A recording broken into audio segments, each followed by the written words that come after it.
Bonjour à tous et bienvenue dans notre compte-rendu matinal qui manifestement est recouvert de neige puisque celle-ci s'installe visiblement durablement dans notre pays et plus particulièrement dans ma belle région de Saintonge, si vous me permettez cette petite allusion personnelle. Mais rassurez-vous, j'en viens immédiatement aux commentaires de notre CAC 40 que vous pouvez voir ici et pour lequel j'ai titré temporisation. Pourquoi temporisation? Eh bien tout simplement parce que nous avons débuté la séance sur les chapeaux de roue, pour prendre la formule consacrée. Et puis petit à petit, les acheteurs se sont demandé si ils n'étaient pas un petit peu trop euphoriques. Et puis les vendeurs ont dit mais oui, mais oui. Ils ont appuyé, conclusion pratique, le CAC 40 est en hausse, il faut le souligner, mais en petite hausse de 0,20% et nous sommes assez loin des plus hauts de la séance qui était au-delà des 8250 points.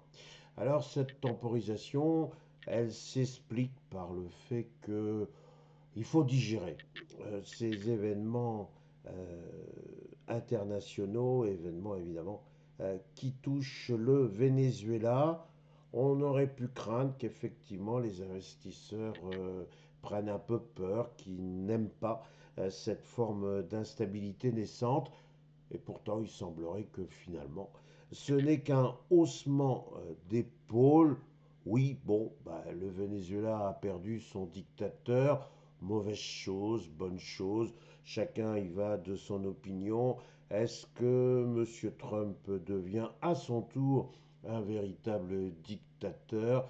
Est-ce que désormais il en fait uniquement à sa tête, qu'il se passe complètement du Congrès, qu'il a les yeux uniquement en dollars, ou au contraire, faut-il voir après tout, au-delà d'une éducation totalement discutable, finalement, le geste d'un dirigeant qui, quelque part, va peut-être amener au moins pour ce Venezuela un retour à une certaine prospérité ou de moins un retour à beaucoup moins de dictature, ce qui serait déjà beaucoup. Alors chacun ira de son avis. Nous allons nous contenter de constater que pour le moment, les investisseurs ne se sentent pas vraiment concernés. Il n'y a pas eu de tension obligataire, il n'y a pas eu de tension sur les cours du pétrole. Donc on a envie de dire, est-ce que tout le reste ne serait pas que littérature politique, certes, mais littérature quand même. Alors notre brave CAC 40, il est encore en train de réfléchir, il se pose des questions. Est-ce qu'il va rejoindre les 8275 points? Et surtout, est-ce qu'il va être capable de les déborder? Voilà bien la question qui doit se poser pour aujourd'hui et sans doute pour les séances à venir. En gros, tant que nous n'aurons pas débordé les 8275 points, ce n'est peut-être pas la peine de se convaincre totalement qu'il y a une phase de hausse.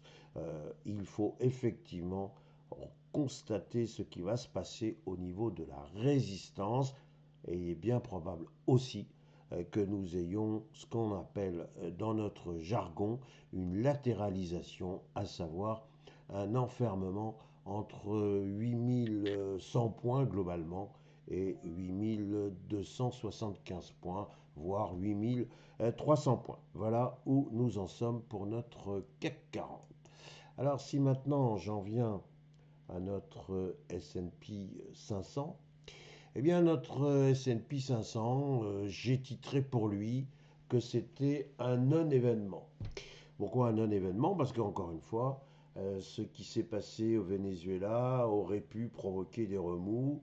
Il n'y a pas véritablement de remous, il y a surtout des grandes majors, comme on dit, qui en profitent. Et évidemment, tout le secteur pétrolier est à la fête car des dollars, il peut en venir et en venir un gros flot en provenance du Venezuela. Il est bien évident que, comme d'habitude, les États-Unis ont toujours en arrière-pensée la possibilité de gain.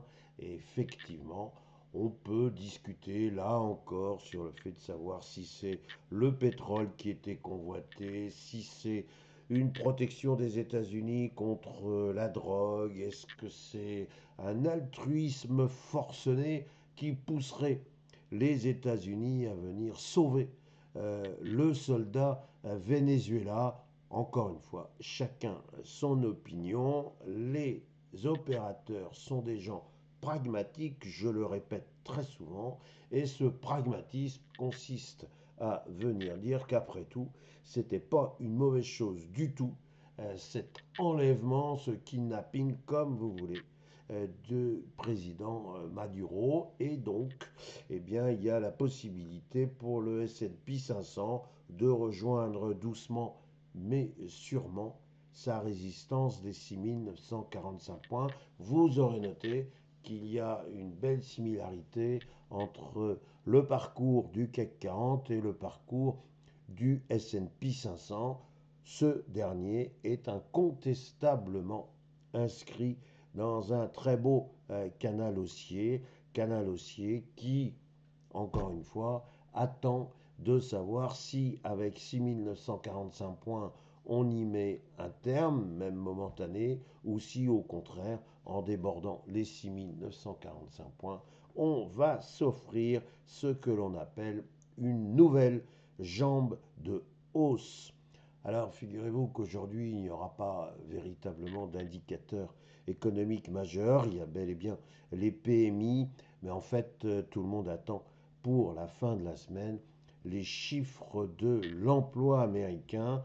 J'allais dire, en fin de semaine, on va enterrer définitivement les conséquences du shutdown. Pourquoi je dis ça? Eh bien parce que nous allons avoir les chiffres officiels de l'emploi pour le mois de décembre. Donc, si les chiffres de l'emploi sont trop bons, eh bien, il y aura statu quo sur les taux. Si en revanche, les chiffres de l'emploi sont très mauvais, il y aura effectivement une possibilité de baisse des taux car la Fed voudra soutenir l'économie pour relancer l'emploi.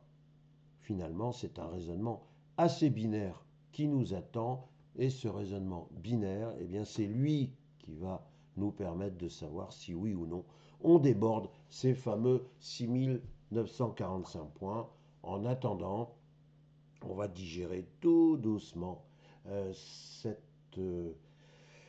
ce kidnapping, cet enlèvement au Venezuela. On retient pour le moment que les opérateurs ne sont pas du tout préoccupés par ce fait géopolitique.